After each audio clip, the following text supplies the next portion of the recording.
നമസ്കാരം, ഞാൻ സുനിൽ സുന്ദർ. എൻ്റെ ചാനലിലേക്ക് നിങ്ങൾക്ക് എല്ലാവർക്കും സ്വാഗതം.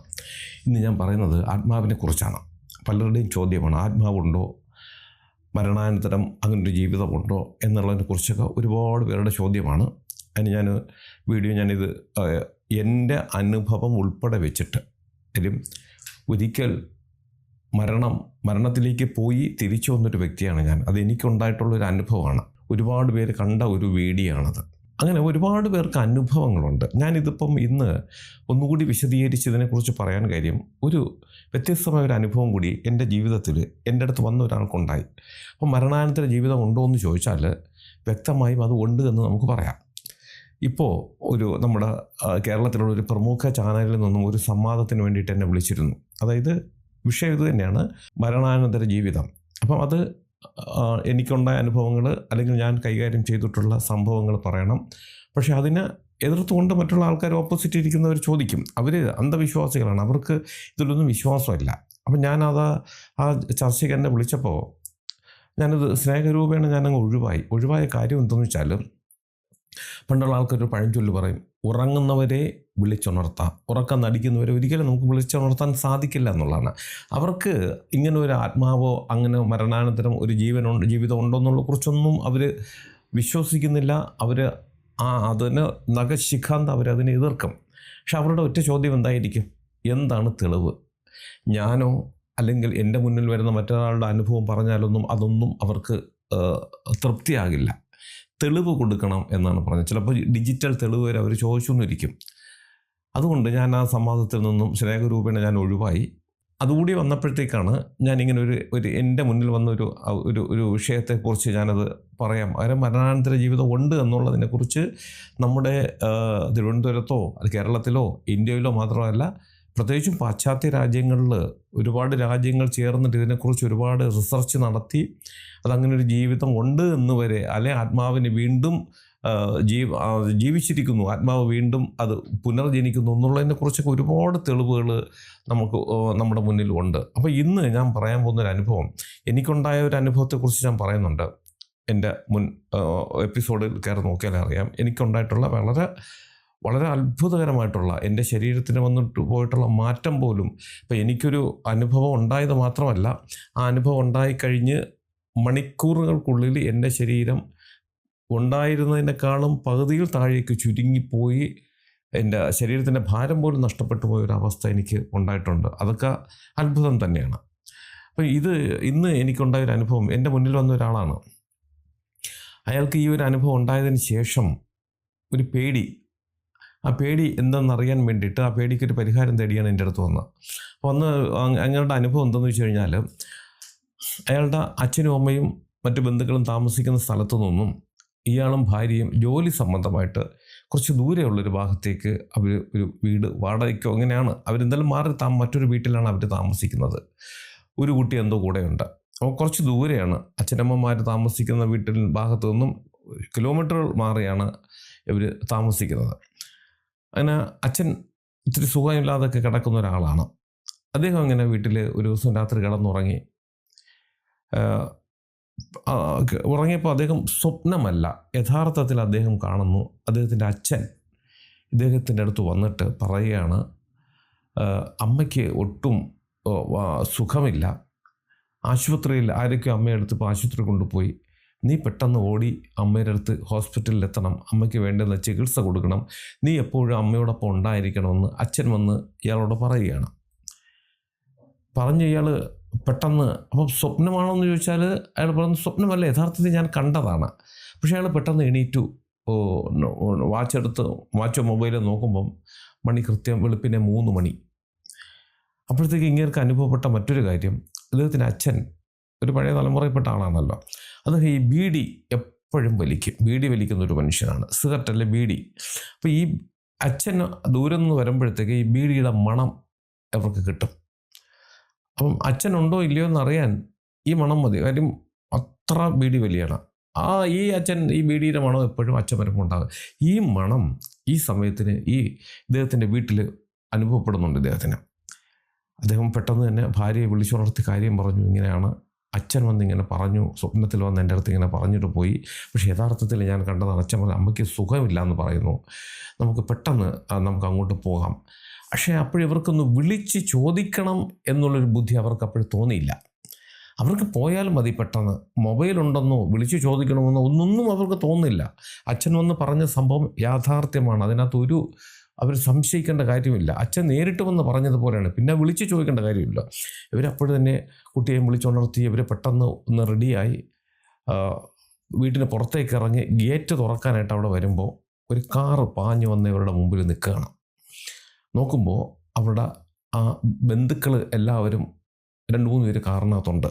അപ്പോൾ അവർ പറഞ്ഞത്, നീ പെട്ടെന്ന് വാ, നിന്നെ ഒരുപാട് സമയം കൊണ്ട് ഞങ്ങൾ നിൻ്റെ മൊബൈലിൽ വിളിക്കുകയാണ്, പക്ഷെ ബെല്ലടിക്കുന്നുണ്ട്, അത് എടുക്കുന്നില്ല, നീ പെട്ടെന്ന് വാ എന്ന് പറഞ്ഞു. അപ്പോഴാണ് ഇദ്ദേഹം മൊബൈൽ നോക്കുമ്പോൾ മൊബൈൽ സൈലൻ്റ് ആക്കി ഇങ്ങനെ ഇട്ടിരിക്കുകയാണ്. രാത്രി മിക്കവാറും ഇങ്ങനെ മൊബൈൽ സൈലൻ്റ് ആക്കി ഇട്ടേക്കും. അപ്പോൾ ഒരുപാട് കോള് കിടക്കുന്നു. ഇദ്ദേഹത്തിൻ്റെ ബന്ധുക്കൾ പലരും വിളിച്ചിരിക്കുന്നു. അപ്പോൾ എന്താണ് കാര്യമൊന്നും പറഞ്ഞില്ല. കാര്യം ഇദ്ദേഹം ചോദിച്ചതുമില്ല, അവർ പറഞ്ഞതുമില്ല. ഇദ്ദേഹം ചോദിക്കാത്ത കാര്യം അമ്മയ്ക്ക് സുഖമില്ല എന്നുള്ളതൊരു സൂചന അദ്ദേഹത്തിന് കിട്ടിയല്ലോ, അതായിരിക്കും എന്നുള്ള ഒരു വിചാരത്തിൻ്റെ പുറത്ത് ഇദ്ദേഹം പെട്ടെന്ന് അദ്ദേഹത്തിൻ്റെ കാറിൽ കൊണ്ട് പുറത്തേക്ക് ഇറങ്ങുന്നു. പുറത്തേക്ക് ഇറങ്ങിയപ്പം അങ്ങനെയുടെ ഏറ്റവും അടുത്തൊരു ബന്ധു തന്നെ പറഞ്ഞു, ഞാൻ ഓടിച്ചോളാം, നിങ്ങളെ പുറകിലിരുന്നോളാം പറഞ്ഞു. പുറകിലിരുത്തിയിട്ട് ഈ വന്ന കാർ മുമ്പിൽ പോയി, ഇവരുടെ കാറ് പുറകിൽ നേരെ പോയി. ഒരുപാട് സമയം എടുത്തിട്ടുണ്ട് ഓടി, അത് ഇത്തിരി ദൂരമുണ്ട്. ഓടി ആ വീട്ടിലെത്തുമ്പോൾ, ഇയാളുടെ കുടുംബ വീട്ടിലെത്തുമ്പോൾ കാണുന്നത് ഒരുപാട് ആൾക്കാരവിടെ കൂടി നിൽക്കുന്നു. ട്യൂബ് ലൈറ്റൊക്കെ കെട്ടി വെച്ചിരിക്കുന്നു. ഒരു മരണം സംഭവിച്ച പ്രതീതി, പ്രതീതിയല്ല, മരണം സംഭവിച്ചിരിക്കുന്നു. അപ്പോൾ ഇദ്ദേഹത്തിന് പെട്ടെന്ന് തോന്നി, എൻ്റെ അമ്മ സുഖമില്ലാതെ കിടക്കുകയാണല്ലോ. ഇദ്ദേഹം അവസാനം അമ്മയെ കാണുമ്പോൾ അമ്മയ്ക്ക് ഒരു കുഴപ്പമില്ല, നല്ല ആരോഗ്യത്തോടു ഇരിക്കുന്നു. പക്ഷേ അച്ഛൻ വന്ന് പറഞ്ഞ ഈ ഒരു കാര്യം, അച്ഛൻ ജീവനോടുകൂടിയുണ്ട്. അപ്പം അച്ഛൻ വന്ന് പറഞ്ഞ കാര്യം വെച്ചിട്ട് അമ്മ സുഖമില്ലാതെ കിടന്ന് അമ്മ മരണപ്പെട്ടു പോയി എന്നുള്ളതാണ് ഇദ്ദേഹത്തിന് പെട്ടെന്ന് തോന്നിയത്. ഇദ്ദേഹം അമ്മയെ വിളിച്ച് കരഞ്ഞുകൊണ്ട് നേരെ അകത്തേക്ക് ചെല്ലുമ്പോൾ എല്ലാവരും കൂടെ പിടിച്ച് നിർത്തിയിട്ട് പറഞ്ഞു, അമ്മയല്ല മരിച്ചത്, അമ്മ ഹോസ്പിറ്റലിൽ അഡ്മിറ്റാണ്, മരിച്ചത് അച്ഛനാണ്. അച്ഛൻ മരിച്ചെന്ന് അറിഞ്ഞുകൊണ്ട് അമ്മ പെട്ടെന്ന് ബോധം കെട്ടു വീണു. അങ്ങനെ അമ്മയെ ഞങ്ങൾ ഹോസ്പിറ്റലിലേക്ക് കൊണ്ടുപോയതാണ്. അച്ഛൻ മരിച്ചു കഴിഞ്ഞു, അമ്മയെ ഹോസ്പിറ്റലിൽ കൊണ്ടുപോകുന്ന സമയം തൊട്ട് നിന്നെ ഞങ്ങൾ ഒരുപാട് പേര് വിളിക്കുകയാണ്, പക്ഷേ നിൻ്റെ മൊബൈൽ കിട്ടുന്നില്ല. അപ്പം ഇതിനകത്ത് സംശയങ്ങൾ, ഭാര്യയുടെ നമ്പർ വിളിച്ചു, പക്ഷേ ഞാൻ ചോദിച്ചു അദ്ദേഹം, അപ്പം ഭാര്യയുടെ നമ്പരൊന്നും അവർക്ക് അത്രയ്ക്ക് അറിയില്ല, എന്താണെന്ന് അറിയില്ല. എന്തായാലും ഇദ്ദേഹത്തിൻ്റെ മൊബൈലിലേക്കാണ് എല്ലാവരും വിളിച്ചത്. അവസാനം കിട്ടാതെ വന്നപ്പോൾ കാറും എടുത്തിട്ട് കുറച്ച് ആൾക്കാർ ഇദ്ദേഹത്തിനെ വിളിക്കാൻ നേരിട്ട് വീട്ടിലേക്ക് പോയി എന്നുള്ളതാണ്. അപ്പം കുറച്ച് കഴിഞ്ഞപ്പോൾ അമ്മയെ ഹോസ്പിറ്റലിൽ നിന്നും ട്രിപ്പൊക്കെ ഇട്ടതിന് ശേഷം വീട്ടിലേക്ക് ഡോക്ടർ പറഞ്ഞു വിട്ട കാര്യം, ഭർത്താവ് മരണപ്പെട്ടതാണല്ലോ. അമ്മ വന്നിറങ്ങുന്നു, അച്ഛൻ്റെ ശവശരീരം അകത്ത് കിടക്കുന്നു. ആൾക്കാരൊക്കെ ഉണ്ട്, ഒരുപാട് പറമ്പൊക്കെ ഉള്ളവരാണ് അവിടെ. അവരെല്ലാം അച്ഛൻ്റെ ശവശരീരം അടക്കം ചെയ്യാനുള്ള സജ്ജീകരണങ്ങൾ ചെയ്തുകൊണ്ടിരിക്കുന്നു. അപ്പോഴത്തേക്കാണ് ആരോ പറഞ്ഞത്, അച്ഛൻ മരിച്ചത് കൃത്യം 1 മണിക്കാണ് അച്ഛൻ മരിച്ചത്. രാത്രി 1 മണിക്ക് അച്ഛൻ മരിക്കുന്നു. 2 മണിക്കൂറോളം അതിനുശേഷം മരണം സംഭവിച്ചു. ഇത് എല്ലാവരെയും വിളിച്ചു വരുത്തി, എല്ലാവരും ഓടിയെത്തി. അപ്പോഴത്തേക്ക് അമ്മ കുഴഞ്ഞു വീഴുന്നു, അമ്മയെ കൊണ്ട് ഹോസ്പിറ്റലിൽ പോകുന്ന അവസ്ഥ. ഇതെല്ലാം കൂടി ആയപ്പോഴത്തേക്ക് ഇദ്ദേഹത്തിന് ആരൊക്കെ വിളിച്ചു, പക്ഷേ കിട്ടിയില്ല. അമ്മ ഹോസ്പിറ്റലിലും അച്ഛൻ്റെ മരണവും എല്ലാം കൂടി ആയപ്പോഴത്തേക്ക് ഇദ്ദേഹത്തിന് അവർ നിരന്തരം വിളിച്ചു കൊണ്ടുയിരുന്നു എന്നുള്ളത് മാത്രമേ ഉള്ളൂ. പക്ഷേ കുറച്ച് സമയം കഴിഞ്ഞപ്പോഴത്തേക്ക് അവർക്ക് മനസ്സിലായി, വിളിച്ചിട്ട് കാര്യമില്ല, അങ്ങ് മകനാണല്ലോ. അങ്ങനെയാണ് അവർ നേരെ കാറും എടുത്ത് ഇവിടെ എത്തുന്നത്. അതായത് അച്ഛൻ മരിക്കുന്നത് രാത്രി 1 മണിക്ക്. പൂർണ്ണമായും അച്ഛൻ്റെ മരണം അവർ 1 മണിക്ക് സ്ഥിരീകരിച്ചു. അതറിഞ്ഞതിന് ശേഷമാണ് അമ്മ ബോധം കെട്ട് വീഴുന്നതും പിന്നെ എല്ലാവരും കൂടി അമ്മയെ കൊണ്ട് ഹോസ്പിറ്റലിൽ പോകുന്നതും ഒക്കെ ചെയ്യുന്നത്. പക്ഷേ ഇദ്ദേഹത്തിൻ്റെ അടുത്ത് സ്വപ്നത്തിലാണെങ്കിൽ യാഥാർത്ഥ്യത്തിലാണ്. അദ്ദേഹം പറഞ്ഞു അത് സ്വപ്നമല്ല, അതൊരു യാഥാർത്ഥ്യമായിരുന്നു.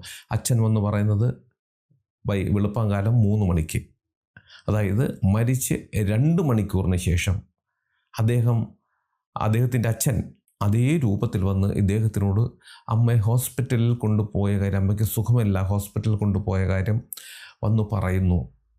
അത് മരിച്ചുപോയ അച്ഛൻ്റെ ആത്മാവ് തന്നെയാണ്, അതിനൊരു സംശയമില്ല. അതിനുശേഷം അദ്ദേഹത്തിന് ഒരുപാട് ഭയപ്പാടും പേടിയും കുറ്റബോധവും ഒക്കെ ഉണ്ടായിട്ടാണ്, മാനസികമായിട്ട് ഒരുപാട് തളർന്നതിന് ശേഷമാണ് അദ്ദേഹം എൻ്റെ അടുത്ത് വന്നത്.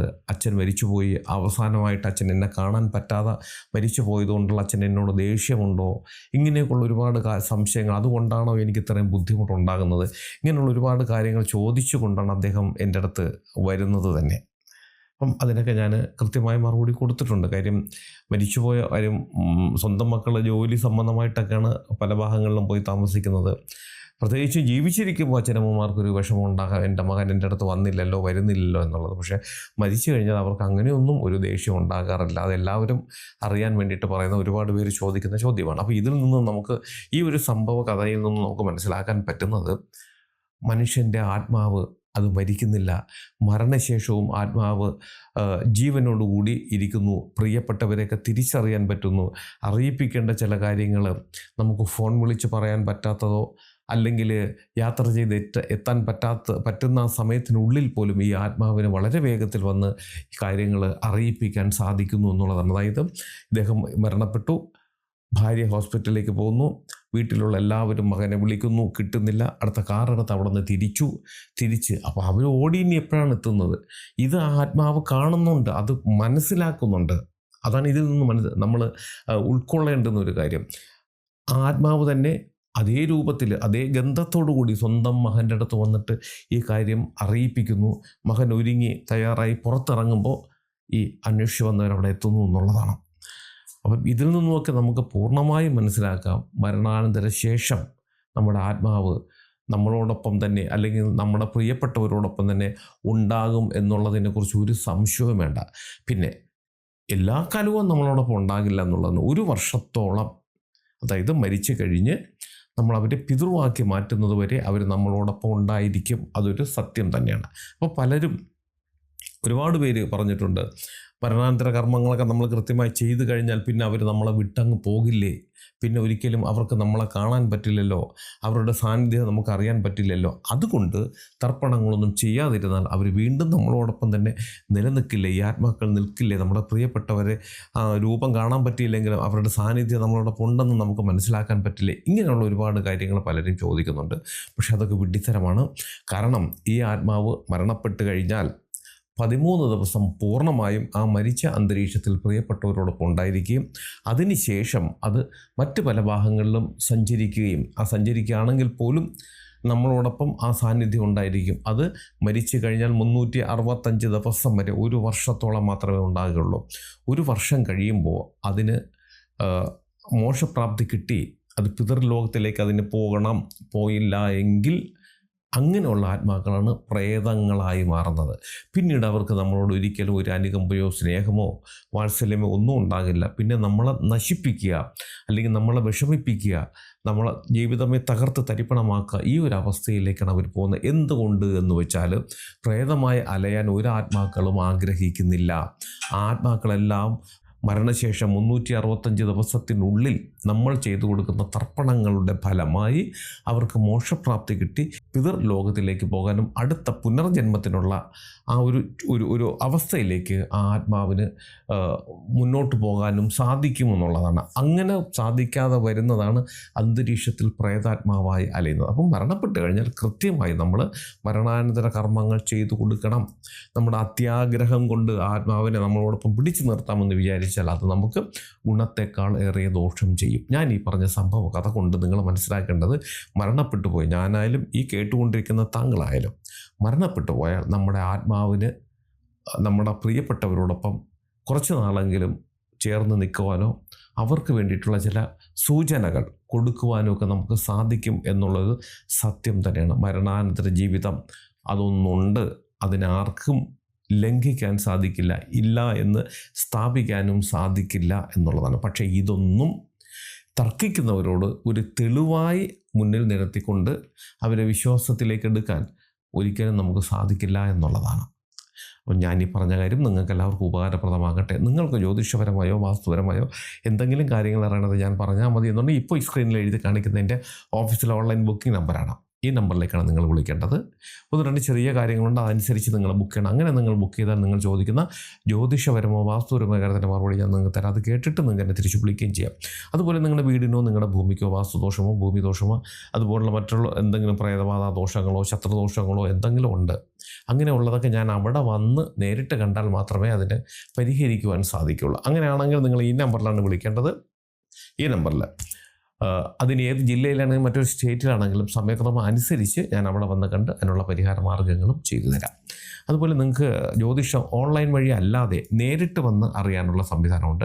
അതിന് പക്ഷേ നിങ്ങൾ തിരുവനന്തപുരം വരെ വരേണ്ടി വരും. അങ്ങനെ വരികയാണെങ്കിൽ പോലും ഈ നമ്പർ വിളിച്ച് ബുക്ക് ചെയ്തതിന് ശേഷം മാത്രം വരാൻ ശ്രമിക്കുക. ഇത് എൻ്റെ ഓഫീസിലെ ഓൺലൈൻ ബുക്കിംഗ് നമ്പറാണ്. ഇതെല്ലാ ദിവസവും രാവിലെ 10 മണി മുതൽ വൈകുന്നേരം 5:30 മണി വരെ നിങ്ങൾക്ക് നമ്പർ വിളിച്ച് ബുക്ക് ചെയ്യാം. പിന്നെ ഒരുപാട് പേര് പരാതി പറഞ്ഞ് വിളിച്ചിട്ട് എടുക്കുന്നില്ല എന്ന്. ഒരുപാട് കോളുകൾ ദിവസം വരുന്നതാണ്. വിളിച്ചെടുത്തില്ലെങ്കിൽ ഒരു പ്രാവശ്യം നിങ്ങൾ വിളിച്ചാൽ മതി. 1-2 മണിക്കൂറിനുള്ളിൽ തിരിച്ച് ആ നമ്പറിലേക്ക് ഞങ്ങൾ വിളിക്കും. തിരക്കുള്ളത് കൊണ്ടാണ് ചിലപ്പോൾ ആ സമയത്ത് നമുക്ക് എടുക്കാൻ സാധിക്കാത്തത്. പക്ഷേ തിരിച്ച് ഉറപ്പായിട്ടും നിങ്ങൾ മിസ് കോൾ കണ്ടാൽ ഞങ്ങൾ തിരിച്ച് വിളിച്ചിരിക്കും എന്നുള്ളതാണ്. നിങ്ങൾ എൻ്റെ ചാനൽ സ്ഥിരമായിട്ടൊന്ന് കാണണം, സബ്സ്ക്രൈബ് ചെയ്യണം. എനിക്ക് വേണ്ടുന്ന എല്ലാവിധ പ്രോത്സാഹനങ്ങൾ തരികയും വേണം. നിങ്ങൾക്കും നിങ്ങളുടെ കുടുംബത്തിലെ ഓരോ അംഗത്തിനും എല്ലാവിധ ഐശ്വര്യങ്ങളും സന്തോഷവും സമാധാനവും ദീർഘായുസ്സും ഈശ്വരൻ തരട്ടെ എന്ന് ആത്മാർത്ഥമായി പ്രാർത്ഥിച്ചുകൊണ്ട് തൽക്കാലം നിർത്തുന്നു. അടുത്ത ഒരു വീഡിയോയുമായി കാണുന്നവരെ എല്ലാവർക്കും നന്ദി, നമസ്കാരം.